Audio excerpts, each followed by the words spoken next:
हे साबणाचे खोपडे आहे. यांना आम्ही डेकोरेशन केलेलं आहे. याच्यामध्ये वेगळे वेगळे वस्तू ठेवू शकता, अजून पुन्हा वापर करू शकता.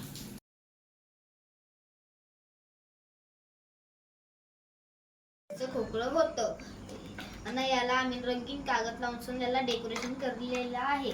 आणि याच्यामध्ये पेन पेन्सिल ठेवलेलं आहे. अजून कोणत्याही वस्तू ठेवू शकता आणि पुन्हा वापर करू शकता.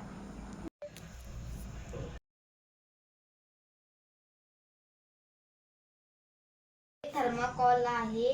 हा व्हाईट कागद आहे. याच्यावर पेंटिंग केलेली आहे आणि थर्माकोलवर चिपकवलेली आहे. अजून थर्माकोलवर चिपकवलेली आहे आणि याच्यावर खराब नको होय म्हणून याच्यावर प्लास्टिकची कागद लावलेला आहे आणि हे झाली फ्रेम. अजून हे कलर केलेले चित्र आहे. अजून तुम्ही अशी फ्रेम बनवू शकता आणि पूर्ण वापर करू शकता.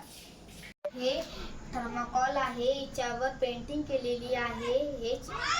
हे डेकोरेशन आहे. अजून हे डेकोरेशन केलेलं आहे. तुम्ही हे घरामध्ये चिपकू शकता. अजून कॉलचा पूर्ण वापर करू शकता. हे घरामध्ये रिकामे कपडे पडलेले होते. मी यांना कापले, शिवले आणि याच्यानं थैली बनवलेली आहे. तुमच्याकडे रिकामे कपडे पडलेले असतील, तुम्ही पुन्हा याचे पिशवी बनवू शकता आणि पुन्हा कपड्यांचा वापर करू शकता.